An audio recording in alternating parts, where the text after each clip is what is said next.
హైదరాబాద్ లో కన్సల్టేషన్ మరియు 3,500 రూపాయల colour Doppler test Avis hospitals లో ఉచితంగా పొందండి. నమస్కారం, మీరు చూస్తుంది India's largest digital media network Suman TV. మనతో పాటు ఉన్నారు ప్రముఖ ఆధ్యాత్మికవేత్త డాక్టర్ అనంతలక్ష్మి అమ్మ గారు. నమస్తే అమ్మా. నమస్తే అమ్మా. అమ్మ, కమెంట్ బాక్స్ మొత్తం చెక్ చేస్తే అందరూ అడుగుతున్న ప్రశ్న ఏంటంటే, ఎక్కువ శాతం కార్తీక మాసం కార్తీక పౌర్ణమితోనే అయిపోతుందా? ముందర ఆ ప్రశ్న అడగడానికన్నా ముందు వాళ్ళకి ఇది రావడానికి కలిగిన కారణం చెప్తా. ఇటువంటి సందేహం రావడానికి ఒక కారణం ఉండాలిగా, ఊరికే రాదు కదా. మీరు ఈ కార్తీక పురాణాలు కానీ కార్తీక మాసానికి విశేషాలు కానీ ఏం చదివినా పౌర్ణమి దాకానే వాటి గురించిన వివరాలు ఎక్కువ కనపడతాయి.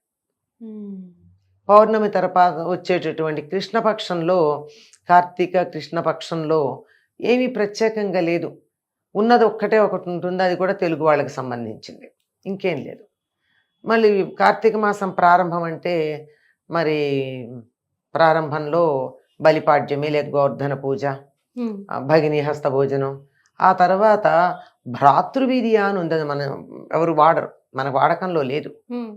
అంటే భ్రాతృ తృతీయ అంటే అన్నగారి ఇంటికి వెళ్ళి చెల్లెలు తిండ, అది అసలు అలవాటుకో పోయిపోయింది. 4వ రోజు వచ్చేటప్పటికల్లా నాగుల చవితి, ఇలా వచ్చేసి సోమవారాలు, ఏకాదశి, పూర్ణిమ, మధ్యలో గోపాష్టమి, ఇలా మొత్తం అంతా కూడా మనకి మనం అనుకునే కార్తీక మాసంలో పాడ్యమి నుండి పూర్ణిమ దాకా ప్రతిరోజు యొక్క ప్రత్యేకత చెప్పిన తర్వాత కృష్ణపక్షంలో ఏం లేకపోతే ఏమైంది, కార్తీక మాసం 15 రోజులేనా అని అనుమానం వస్తుంది.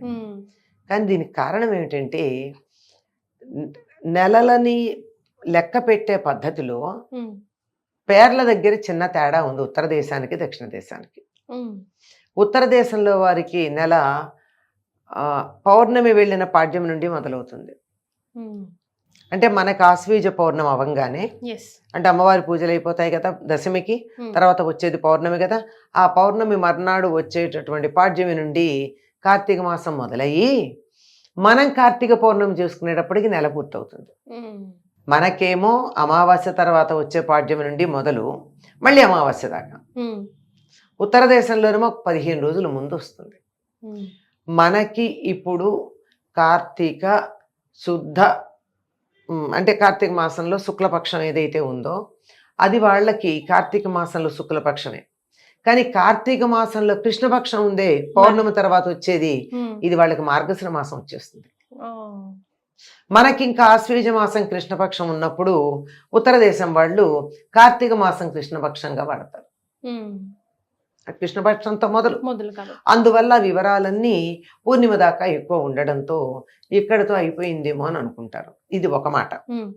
రెండోది ఏమిటంటే, ఏదోలే పౌర్ణమి దాకా చేశాము, ప్రధానం ముందరదే కదా ప్రధానం. పౌర్ణమి నిండుతుంది, పాడ్యమితో సన్నగా మొదలై పౌర్ణమి నాటికి పూర్తిగా నిండు చంద్రుడు వస్తాడు. అలా చేసాం, సగం చేసేసాం కదా, ఇంకా ఎందుకులే అనే భావంతోనూ చెప్తారు. కానీ కార్తీక మాసం మన లెక్క ప్రకారం మనకి పూర్ణిమ నాడు కృత్తికా నక్షత్రం ఉన్న రోజు ఏదైతే ఉందో దానికి 15 రోజుల ముందు, 15 రోజుల తర్వాత, రోజులు అన్నాం కానీ తిథులు 14 రోజులే అవుతాయి. వాటిని మొత్తం కూడా కలిపి కార్తీక మాసంగా చెప్పుకునేటటువంటి పద్ధతి ఉంది.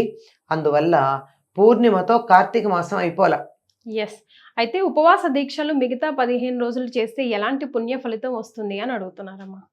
ఈ 15 రోజులు చేస్తే ఏమొచ్చింది, అదే వస్తుంది తర్వాత కూడా.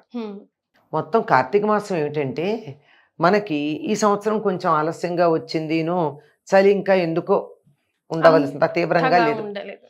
ఎందుకు లేదంటే వానలు అంత తీవ్రంగా లేవు గనక. వానలు బాగా పడితే చలి తీవ్రంగా ఉంటుంది, ఆ తర్వాత ఎండలు కూడా అంతకంటే తీవ్రంగా ఉంటాయి. కానీ ఇక్కడ ఈ సంవత్సరం వానలు పడలేదు గనక చలి అంత తీవ్రంగా లేదు. కానీ సహజంగా మనకి ఎప్పుడూ కూడా లెక్క ప్రకారం గనక అయినట్టయితే వానలు, ఐ రిపీట్, లెక్క ప్రకారం గనక అయినట్టయితే ఇది చలికాలం, పగలు తక్కువ ఉంటుంది, రాత్రి ఎక్కువ ఉంటుంది. పగలంటే సూర్యుడు, సూర్యుడు మన జీర్ణశక్తిని బాగా ఉండేట్టు చేయగలుగుతాడు. సూర్యుడు లేనప్పుడు తిన్నది కొవ్వుగా మారుతుంది, సూర్యుడు ఉన్నప్పుడు తిన్నది అరిగి బలంగా మంట పడుతుంది. అదిదా లాజిక్. అందుకే సూర్యాస్తమయం అయ్యాక ఎక్కువ తినద్దని చెప్తారు మన వాళ్ళు. అది బాగా కొవ్వులాగాను ఏదో ఏదో రకంగా పేరుకుపోతుంది అక్కర్లేందిగా. అది వంట పట్టాలి అంటే సూర్యుడు ఉండగా తినాలి. ఇంకా అయితే పూర్వులు బాగా ఎక్కువ కాలం ఎందుకు జీవించి ఉండేవారంటే సూర్యుడికి నమస్కారం చేయందే భోంచేసేవాళ్ళు కాదు. వర్షాకాలంలో సూర్యుడు రాలేదనుకోండి తినేవాళ్ళు కాదు. అప్పుడు వాళ్ళకి జీర్ణకోశ సంబంధమైన వ్యాధులు రాక ఆరోగ్యాలు బాగా ఉండేవి. అటువంటిది కార్తీక మాసం అంటే పగళ్ళు తక్కువ, సూర్యుడు ఉండే కాలం తక్కువ, చలిగా ఉంటుంది. ఇంకొంచెం తిందామనిపిస్తుంది కారంగా వేడిగా. అవునా? వేడి వేడిగా హాట్గా. అదే 2 హాట్లు అంద, కారము వేడి అని 2 చెప్పా. మరి మీరు హాట్ అంటే 2 అర్థాలు వస్తాయి. అలా ఉండేటటువంటి దీన్ని మరి వేసవికాలంలో చూడండి పూర్తిగా కాసేపు నాకు చాలే అనిపిస్తూ ఉంటుంది. నిజానికి అప్పుడు ఎక్కువ శరీరం నుంచి శక్తి పోతూ కూడా ఉంటుంది. అట్లాంటిది ఈ సమయంలో ఇలా ఉంటుంది కనుక ఉపవాసాలు చేయమన్నారు. ఆరోగ్య దృష్ట్యా ఇది చాలా అవసరం అమ్మా. ఆరోగ్యం ప్రకారం ఒళ్ళు రాకుండా ఉండాలి అంటేను, పొట్ట పెరగకుండా ఉండాలి, ఫిట్ అండ్ ఫైన్ గా ఉండాలంటే కూడా కొవ్వు పెరగకుండా ఉండాలి, ఆరోగ్యంగా ఉండాలి అంటే ఇది ఆహార నియమాలు పాటించడం అవసరం. అందువల్ల ఇది మరి పూర్ణిమ దాకా పాటించాం బాగానే ఉంది, తర్వాత 15 రోజులు పాటించలేదనుకో ఏమైంది? సగం ఫలితం వస్తుంది, నష్టమేం లేదు. అయితే ఇప్పుడు ఎవరు చెప్పినా ఎక్కడ చెప్పినా కార్తీక మాసాన్ని ఎలా వినియోగించుకోవాలి, ఎలాంటి ఉపవాస దీక్షలు చేయాలి, దీపారాధన ఎలా చేయాలి చెప్పారు, కానీ ఎలా ముగింపు పలకాలో చెప్పలేదు. మీరు చెప్పాలి నాకు ఈరోజు ఈ వీడియోలో. ఉపవాసాలు అన్నవి మాత్రం అందరూ చేయాలని నియమం ఏం లేదు కదమ్మా. దానికి ఎవరెవరు చేయకూడదో కూడా నియమం చెప్పారుగా. గర్భవతులు, పాలిచ్చేటటువంటి తల్లులు, చిన్నపిల్లలు, చదువుకునే వాళ్ళు, రోగం వచ్చిన వాళ్ళు, రోగం నుంచి కోలుకుంటున్న వాళ్ళు, మరీ వృద్ధులైన వాళ్ళు, వీళ్ళెవరూ చేయకూడదని చెప్పారు. కనుక ఆరోగ్య దృష్ట్యా 15 రోజులు చేసాం ఇంకా చాలు. దానివల్ల ప్రయోజనం ఏమిటి అంటే నిజానికి ఉపవాసం అంటే ఏమిటి? సమీపంలో వాసం ఉండడం, అంటే భగవత్ చైతన్యానికి సమీపంలో ఉండడం అని. అది లేకుండా అన్నం తినడం మానేసి ఏదో పనులు చేసుకుంటే అది లంఘనం అవుతుంది తప్ప ఉపవాసం అవుతుంది. అటువంటి ఉపవాసం ఈ 15 రోజులు చేస్తే చాలా ఫలితం ఉంటుంది. ఈ తర్వాత వచ్చేటటువంటి 15 రోజులు ఏదైతే మనకు గ్రంథాల్లో చెప్పబడేదో, నిజానికి ఉత్తర దేశం వాళ్ళకి మార్గశిర మాసము, అందులో కూడా చేస్తే మరింత ప్రయోజనం ఉంటుంది. ఇదంతా కూడా సూర్యుడి యొక్క వెలుగు ఎంతసేపు భూమి మీద పడి ఉంటుంది అన్నదాన్ని బట్టి ఈ నిర్ణయాలు అంతే తప్ప మరేం కాదమ్మా.